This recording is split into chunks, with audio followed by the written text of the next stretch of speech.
friends, நான் உங்க Subhada zacs.kitchen இருந்து இது உங்களுக்கான சேனல் நமது மொழி.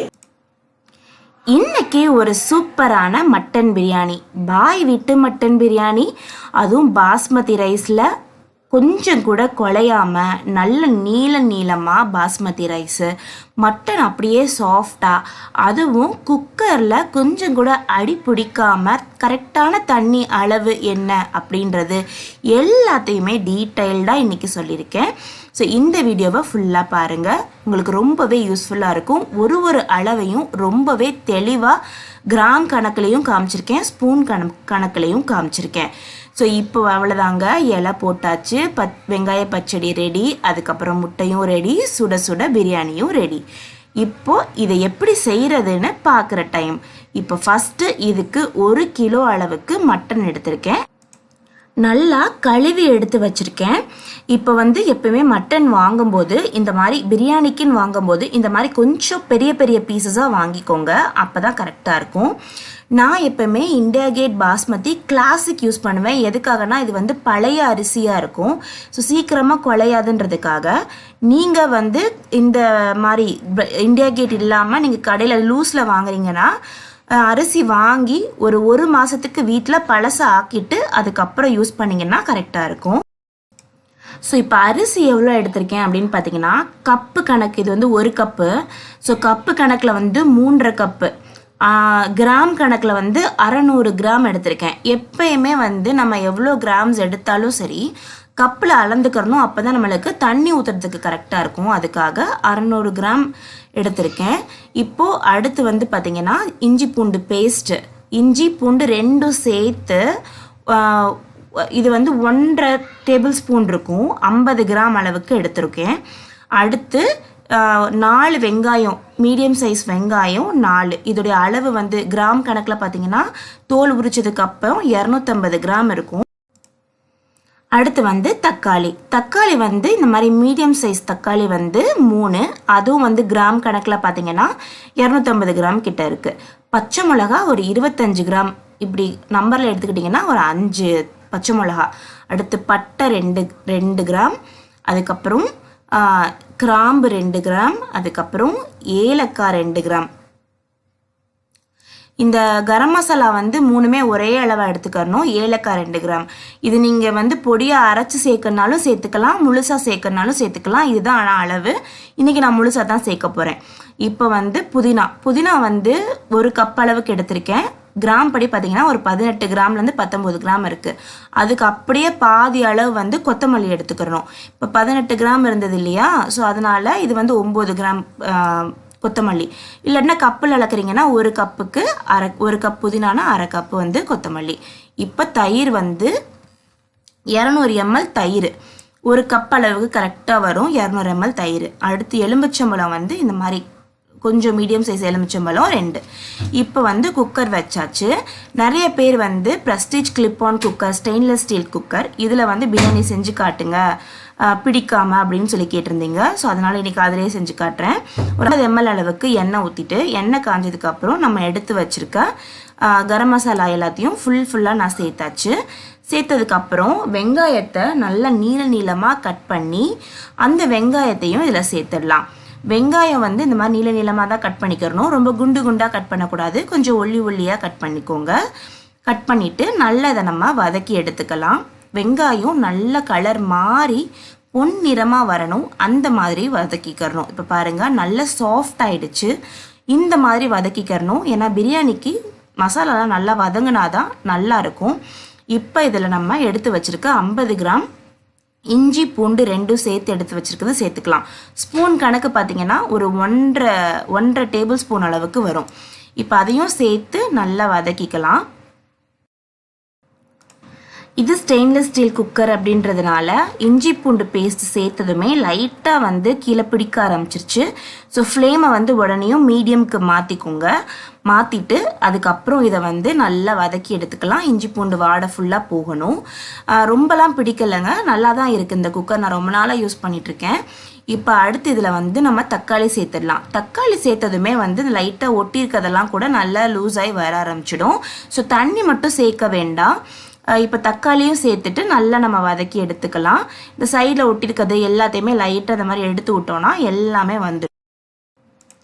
இப்போ அலுமினியம் குக்கரில் செய்கிறவங்க வந்து இந்த மாதிரி ரொம்ப டக்குன்னு அடி பிடிக்காது. அதனால் வந்து அலுமினியம் குக்கரில் செய்கிறவங்க ஃபுல் ஃப்ளேமில் வச்சு வதக்கிக்கோங்க. இந்த மாதிரி ஸ்டெயின்லெஸ் ஸ்டீலில் செய்கிறவங்க வந்து மீடியம் ஃப்ளேமில் வச்சு வதக்குங்க. ஏன்னா வந்து ஸ்டெயின்லெஸ் ஸ்டீல் வந்து டக்குன்னு கொஞ்சம் அடிப்பிடிக்க சான்சஸ் இருக்குது. ஸோ நான் இப்போ மீடியம் ஃப்ளேமில் வச்சு தான் வதக்கிட்டுருக்கேன். நல்ல இந்த மாதிரி தக்காளி சாஃப்டாக ஆகணும், அந்த மாதிரி நம்ம வதக்கி எடுத்துக்கிறணும். இப்போ தக்காளி நல்லா சாஃப்ட் ஆகிடுச்சு. அடுத்து இதில் இப்போ நம்ம வந்து பச்சை மிளகா இந்த மாதிரி நடுவில் வந்து கீறி வச்சுருக்கேன், அதை சேர்த்துக்கலாம். கீறி வச்சுட்டு அதுக்கப்புறம் இதில் புதினா கொத்தமல்லி ரெண்டையும் சேர்த்துக்கலாம். புதினா கொத்தமல்லி சேர்த்ததுக்கப்புறம் நல்லா சுருள வதக்குங்க. அப்போ தான் அந்த பிரியாணியோட மனம் வந்து ரொம்ப நல்லா இருக்கும். ஸோ இப்போ நான் இருக்கிற இடமே அப்படியே ஃபுல்லாக பார்த்தீங்கன்னா அப்படியே செம்மையாக வந்து அந்த பிரியாணியோட மனம் வர ஆரம்பிச்சிருச்சு. ரொம்பவே நல்லாயிருக்கும் இந்த ஃப்ரெக்னன்ஸ். கண்டிப்பாக நீங்களும் அந்த மாதிரி ஃபீல் பண்ணுவீங்க செய்யும்போது. இப்போ பாருங்கள் எல்லாம் நல்லா சாஃப்டாக வதங்கி வந்துருச்சு. இப்போ இதில் நம்ம வந்து மட்டன் சேர்த்துடலாம். மட்டனை சேர்த்துட்டு நல்லா அதை சுருள வதக்கிக்கிறணும். இப்போ மட்டன் எல்லாத்தையும் சேர்த்துக்கலாம். மட்டன் எப்போயுமே ஒரு 3லேருந்து 4 தண்ணி நல்லா கழுவி எடுத்துக்கோங்க, இல்லாட்டி ஒரு மாதிரி பச்சை வாடை அடிக்கும். இப்போ மட்டனை சேர்த்துட்டு நல்லா அதை மிக்ஸ் பண்ணிக்கலாம். இப்போ பாருங்கள் நல்லா மிக்ஸ் ஆகிடுச்சு. மேலே வந்து லைட்டாக அந்த ஒயிட் கலரில் ஸ்கின் மாறணும், அந்த மாதிரி நம்ம வதக்கிக்கிறணும். இப்போ அடுத்து வந்து பார்த்திங்கன்னா இதில் நம்ம தயிர் சேர்க்க போகிறோம். தயிர் சேர்த்ததுமே மட்டன் வந்து நல்லா அதோடைய தண்ணியை வெளியே விட ஆரம்பிச்சிடும். ஸோ தயிரையும் சேர்த்துட்டு நல்லா கிளறிக்கோங்க. நான் ஒரு விஷயத்தையும் டீட்டெயிலாக சொல்கிறதுக்கு காரணம், 7th ஸ்டாண்டர்ட் படிக்கிற குழந்தை கூட நம்மளுடைய சேனலை பார்த்து சமைக்கிறாங்க. ஸோ அவங்களுக்கும் இது ரொம்ப யூஸ்ஃபுல்லாக இருக்கும் அப்படின்றதுக்காக தான் எல்லாத்தையும் ரொம்ப டீட்டெயிலாக சொல்லிகிட்ருக்கேன். ஸோ குக்கிங்கே தெரியாதவங்க கூட நீங்கள் பர்ஃபெக்டாக பிரியாணி செய்யலாம். இப்போ தயிர் சேர்த்துட்டு நல்லா கலந்ததுக்கப்புறம் இதில் நம்ம சுவைக்கு ஏற்ப உப்பு சேர்த்துக்கலாம்.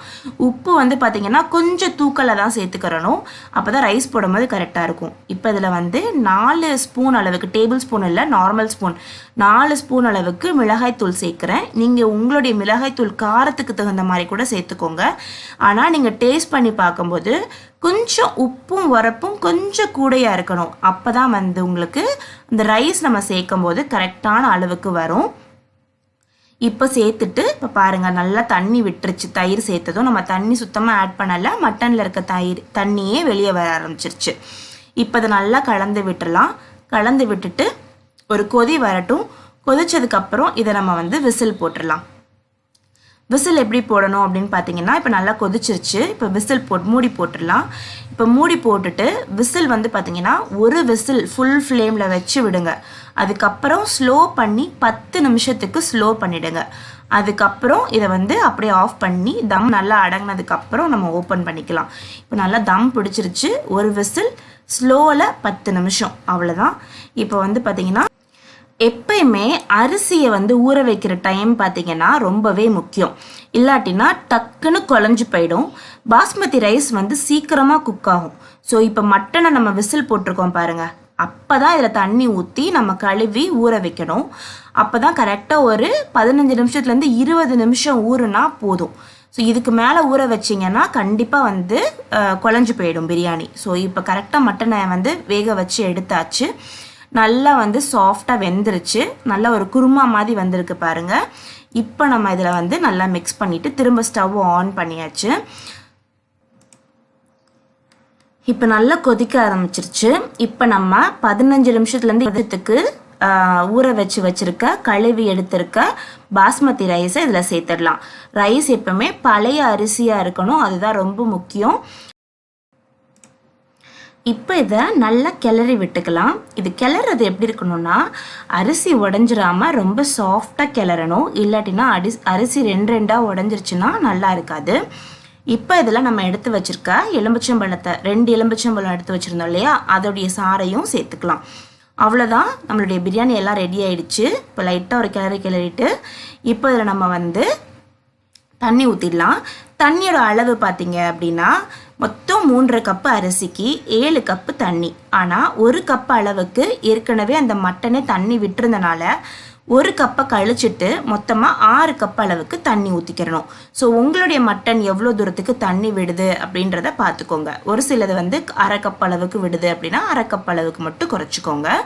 இப்போ தண்ணி சேர்த்துட்டு இதில் நல்லா கொதி வந்ததுக்கப்புறம் 2 டேபிள் ஸ்பூன் வந்து நெய் சேர்த்துட்டு இதை நல்லா கொதிக்கட்டும். கொதிச்சு வந்ததுக்கப்புறம் இதை நம்ம விசில் போடலாம். இப்போ விசில் போடும்போது பார்த்தீங்கன்னா எப்படி இதை குக் பண்ணணும்னா, ஏன்னா ரைஸ் சேர்த்ததுக்கப்புறம் டக்குன்னு அடி பிடிச்சிடும். இப்போது நம்ம இதை வந்து மூடி போட்டு மீடியம் ஃப்ளேமில் ஒரு விசிலுக்கு குக் பண்ணால் போதும், ரெடி ஆகிடும். அதுக்கப்புறம் தம் அடங்கினதுக்கப்புறம் ஒரு நல்லா ஆறுனதுக்கப்புறம் அதை ஓப்பன் பண்ணுங்கள். அவசரப்பட்டு ஓப்பன் பண்ண வேண்டாம். இப்போ பாருங்கள், சூப்பரான மட்டன் பிரியாணி குக்கர்லேயே நல்லா ரெடி ஆகிடுச்சு. மட்டனும் நல்லா சாஃப்டாக குக் ஆகிருக்கு. அதையும் காட்டுறேன். நல்லா உதிரி உதிரியாக இருக்குது. கொஞ்சம் ஆற விட்டு கிளறுங்க. அந்த சூட்டோடையே கிளறணும் அப்படின்னா டக்குன்னு குழஞ்சிரும், உடஞ்சிடும். பாருங்கள், மட்டனும் எவ்வளோ தூரத்துக்கு நல்லா சாஃப்டாக குக் ஆகிருக்கு அப்படின்னு சொல்லிட்டு. ஸோ சூப்பரான பாய் வீட்டு மட்டன் பிரியாணி ரெடி ஆகிடுச்சு. இதை நீங்களும் ட்ரை பண்ணி பாருங்கள். ட்ரை பண்ணி பார்த்துட்டு டேஸ்ட் எப்படி இருக்குது அப்படின்றத மறக்காமல் கமெண்ட்டில் சொல்லுங்கள். பிரியாணியை பார்த்தாலே உங்களுக்கு தெரிஞ்சிருக்கும் டேஸ்ட் எப்படி இருக்குது அப்படின்றது. ஸோ மறக்காமல் கமெண்ட்டில் சொல்லுங்கள். இந்த வீடியோ பிடிச்சிருந்ததுன்னா மறக்காமல் லைக் பண்ணி நம்ம சேனலை சப்ஸ்கிரைப் பண்ணி வச்சுக்கோங்க. பக்கத்தில் இருக்க பெல் பட்டனையும் கிளிக் பண்ணி வச்சுக்கோங்க.